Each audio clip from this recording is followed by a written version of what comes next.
when we experience a loss in those early stages of grief, we have like spikes in stress hormones like cortisol levels, and our ability to function and have clarity of thoughts is diminished. And it takes time to regulate again and come through the other side. So it's really important that the griever is gentle on themselves and merciful and acknowledges like, this is normal. This is part of grief. I'm not going crazy. I'm not losing it. A lot of people feel like they're losing it when they have grief brain. And it can be if they're isolating and not in, a support group and talking to other people, they don't realize that it's normal, but it is very normal.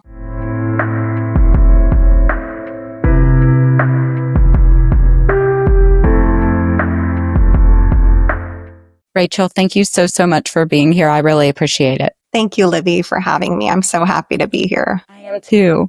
So why don't you start by sharing a little bit about yourself? I am a holistic grief coach, and I'm a grief educator, a grief movement guide, and also a bereaved mother. This is the work that I am most passionate about, and it is something that gives me a sense of purpose, and I can't imagine doing anything else. What was the biggest reason that made you become a grief coach? Well, I was training to become a licensed psychotherapist, and then I lost my baby when I was 27 weeks pregnant. I was teaching yoga at the time as well and interning, and I decided to take some time off and do my own healing and focus on my own healing. And then I decided that I wanted to specialize in grief. It was something that I didn't feel like I was ever going to get through, and pulling through. And then with all my education and training, I couldn't imagine doing anything else. You mentioned grief movement. Yes. Can you explain that a little bit? So grief, we hold grief. It lives in our body. It's not just in our minds, and it's a whole person experience. So if anybody is going through the grieving process, if they take a moment to really notice and observe where in their body they're feeling or holding their grief, they'll notice different sensations that come up. And I teach people how to be with their grief and those sensations, and then I guide them to gently move them through. So our emotions are meant to be emoted, and that means move through. So I use gentle breath, movement, and sound to help them move it through. So you do agree that we need to feel it and release it? Yes. I think that's the missing piece for a lot of people. You can't think your way through grief. You have to feel it and allow it to move through you. Do you find that even if you move it through, does it still come back with some of your patients in waves or? Yes, absolutely.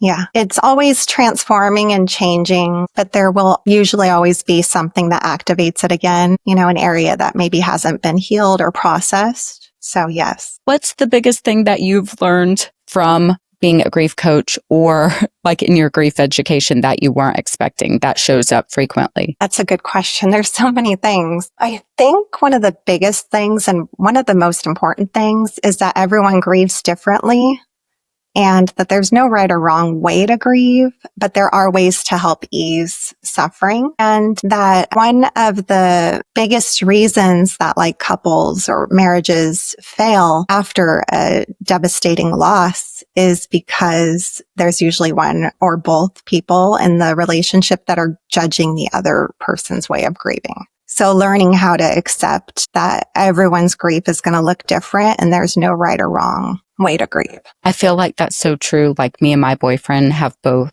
grieved over different elements of my mom, and he lost someone very near and dear to him too. And I've seen that come up frequently. So that is so true.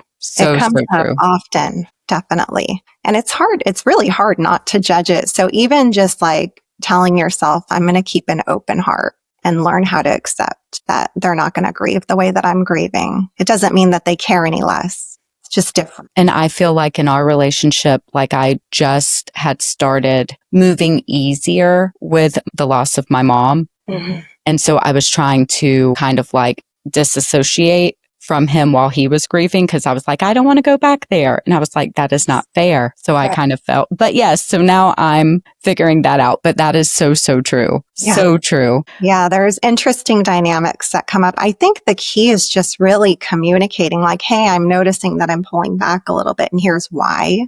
So the other person can understand what's happening, that it's not coming from a place of not caring. Yes, that communication is so important, but it's so difficult when you're in early grief. Another piece of, grief is that was surprising to me is that it really impacts, the brain as well. And we get in early grief brain. And so the ability to even be aware of like what's going on internally and your thoughts and your executive functioning and the ability to communicate that is strained. So it's so important for people to, have grace for one another as they navigate that journey. Can you elaborate on grief brain? Because it's so true. It is such a thing. Yes. So when we experience a loss in those early stages of grief, we have like spikes in stress hormones like cortisol levels, and our ability to just function and have clarity of thoughts is diminished. And it takes time to regulate again and come through the other side. So it's really important that the griever is gentle on themselves and merciful and acknowledges like, this is normal. This is part of grief. I'm not going crazy. I'm not losing it. A lot of people feel like they're losing it when they have grief brain. And it can be if they're isolating and not in, a support group and talking to other people, they don't realize that it's normal, but it is very normal. What's your biggest tip to help with grief brain? To give yourself permission to rest, to be merciful and give yourself some grace, be gentle on yourself, accept support. I think that's so difficult for so many people. They want to be strong, they want to, do it on their own because we live in such a hyper independent society. So accepting support, letting yourself rest without that like inner critic saying, oh, you're being lazy. There's something wrong with you. Start to create like a loving inner dialogue, almost the way that a best friend would talk to their best friend or the way an ideal parent would talk to their child. And back on the grief movement and how we hold grief in our bodies. Yes. Do you think that if it is not released, what do you think a byproduct of that could be? I think it can make us sick. It'll manifest in other ways. So there's a famous quote and it goes, if you don't listen to your body when it whispers, you won't have to hear it scream. So I truly believe that if we don't work through our grief and listen to our bodies and what they need, that it will manifest in other ways, whether or not it's lashing out at our loved ones or makes us sick in some way. So you do think it can make us physically sick? I do. I do too. So there's a book called The Grieving Body by Mary O'Connor, and that explains how grief impacts and affects the body. Grief affects the body as well. It's not just the brain, but it does affect the body. And our immune systems get weaker when we're grieving, and we're more vulnerable to illness when we're grieving. What is your biggest tip or advice to help with that? Because I felt it very much in my body for a very long time. And I still feel like I hold it a little. Mm-hmm. Yeah. And then I get nervous about holding it. Wait, this conversation came up yesterday when I was working with a client. She was worried about the same thing. My biggest tip is to just really take care of yourself. And if you do feel like you're getting sick, go see the doctor. Just taking care and nurturing yourself and tuning in to what those needs are, what the needs of the body are, including, a lot of people don't even know when they're thirsty. And just allowing yourself to, when you feel thirsty and you notice that sensation or need for water, getting yourself water, feeding yourself nourishing food. Even if you don't have the energy to go for a walk, maybe just taking a walk to the mailbox or getting out and sitting outside and getting some fresh air and moving your body in a way that feels right for you. So what are your thoughts, especially in the American culture? You don't get a lot of time off from work when you've experienced a loss, or we are such a hustle culture in general, what is your biggest advice in those scenarios? Because there's not a lot of time to feel it. That's a really good question. Quick break real quick to just say that I really, really hope you are enjoying this episode. And if you are, please make sure to like, comment, and subscribe below so you can start seeing more of these wonderful episodes that will be out every Friday. Thank you. I mean, even grief has become pathologized in the Diagnostic Statistical Manual of Mental Disorders. It's like, I think they only allow a year for grief and then it becomes a diagnosis. So my advice is if you're able to communicate with your boss or your colleagues and you feel comfortable letting them know like, hey, I'm really struggling still. I'm doing the best I can. If that's possible, then communicating. Also really setting aside some time for extra self-care. So I like to tell my clients to make an appointment with their grief, even if it's just 10 minutes a day, going into an empty room where they're not going to be disturbed and just allowing themselves to be with their grief and letting themselves cry and do whatever feels, whatever that impulse is that they need. Maybe some comforting touch or movement, sobs. Those deep sobs are actually very healing. So like appointments with their grief, and then also they could microcharge throughout their day. So just like a little taking a moment and doing some grounding and sending themselves a little bit of love. Do you believe that our loved ones can communicate or give us signs? Yes, I do. Absolutely. And is that something you help your patients with as well? Only if that's something that they want. So I don't ever force my beliefs on my clients, but I have noticed that there's more signs when I'm in nature. So, and that's very common with clients as well. They'll see like a hummingbird or a butterfly, and to them, that's the sign that their loved one is, telling them that they're there or that they're okay. Yes. Is there anything that you feel is very, very important about grief with people that are grieving and the listeners for them to know? There's so many things. If you can learn how to cultivate an inner loving dialogue, then that can be so much more healing and help ease a lot of the suffering. It's really important to have our grief witnessed. But before we allow somebody to witness our grief, it's important to discern whether or not they're a safe person and they're capable of holding that space and being with your pain. So if they're capable of holding space for you, being with your grief in a very loving, compassionate, and non-judgmental way, that is one of the key elements that David Kessler, my teacher, he always talks about how important it is to have our grief witnessed. And the reason it's so healing is because it allows us to connect with somebody, and grief can feel very isolating and alone. So it helps reduce that trauma of being in pain and then overwhelmed and alone. And it helps us process our grief, validate it in like a very compassionate, loving way. And it helps us move it through us as well because we're expressing it. That's so true because in my experience, I had a friend group and I would talk about my mom and stuff. And it definitely was brought to my attention that my feelings, like they stopped inviting me places. And I thought they were a safe place because that's very hurtful too when you think it's a safe place and it's not. Absolutely. And it can be very hurtful if they don't acknowledge your grief or distance from you, because usually it's out of their own discomfort. They just don't know what to say. Or if they say the wrong thing. And a lot of people do say the wrong thing because they just don't know. We live in a very grief illiterate world. So when we are grieving, we really learn who is capable of supporting us and who isn't. And that can be a loss in itself as well. Another loss. I agree with that. And then one other thing that you asked that I think is important for viewers to know is that if they are going to get support, that it's important to find somebody who specializes in grief, because a lot of therapists, including me when I was training to become a therapist, I read maybe 2 books on grief, had like a few hours of education, and that was it.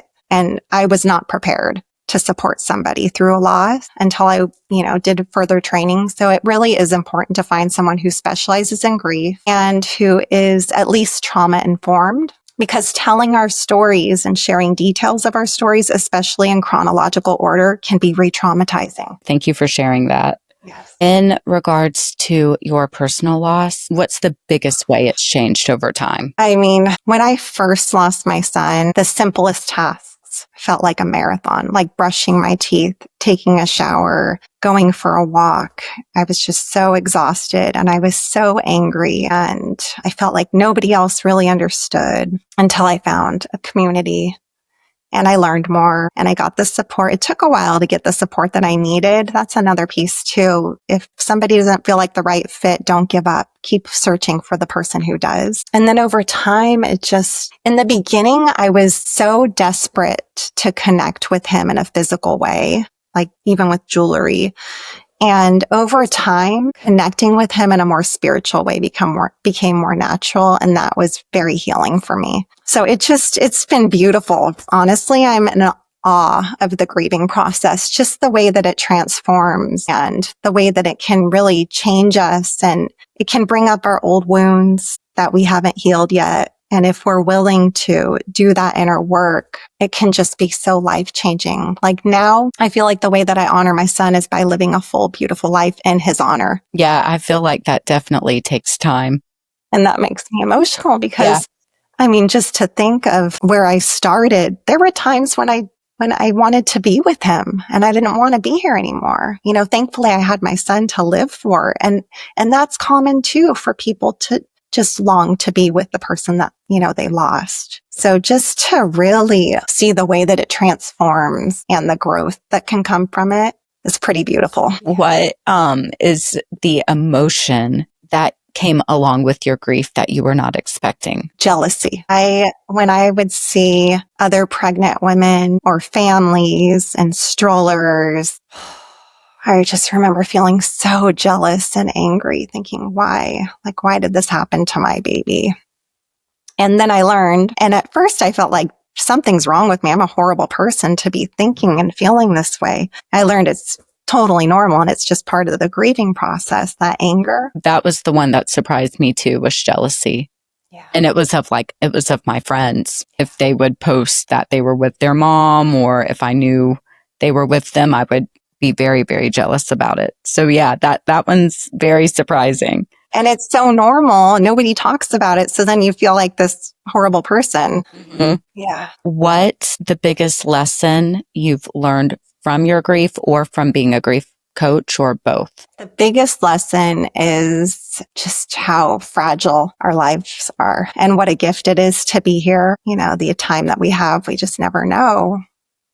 And we never know how long we're going to have our loved ones. So it really has taught me to live in the present moment and to express my love for the people that I really care about, and to try to live a very full life while I am here. Is there anything else that you feel like is very important for the listeners to know? Probably that the stages of grief are not linear. A lot of people have this, you know, misconception that, oh, I made it through anger and bargaining and now I'm moving into acceptance. And it's like this, you know, you can go through all the stages in one day. So it's messy. Grief is messy. We just learn over time how to be with our grief and kind of ride those waves and to carry our grief with us along this journey of life. Rachel, you wrote a book. I did. Can you share it, please? Yeah. So I wrote this book, Dixie the Pixie. This is an author's proof. It won't have this line through it. I wrote Dixie the Pixie when I was 19 years old. And it's about a little fairy that's the only fairy in this magical forest that can't fly. And she has to learn how to find her own way to take flight. And the answer is to believe in herself. And so at the age of 46, I believed in myself enough to publish it. And it is the first book of a children's wellness series. I've written a second book and a third, but the second one is about grief. And it's about Dixie's little friend, Lily, who has a baby sister that's on the way, but the baby sister cannot stay. And it's a very gentle story about sibling loss due to pregnancy or, you know, baby loss, and about Lily's grief journey and how Dixie helps support her through that. You'll have to let me know when that one comes out too. I will, for sure. And where can people find you? They can find me on Instagram at The Holistic Grief Coach, and my website, The Holistic Grief Coach. I'm on Facebook and TikTok as well. Do you coach virtually? I do. Yes, I do one-on-one, and I love working with couples as well. And then I also do in-person sessions and in-person groups as well. Thank you so much for being here today. I really appreciate you sharing and all of the knowledge that you carry. Thank you, Libby, so much for having me. I really appreciate you inviting me on and giving me this honor. Thank you so much for watching Lost and Found. If you like this episode, please make sure you like, comment, and subscribe below. There will be new episodes every Friday. And if nothing else, just remember that grief is really hard. You don't have to do it alone. And I love you. And until next time.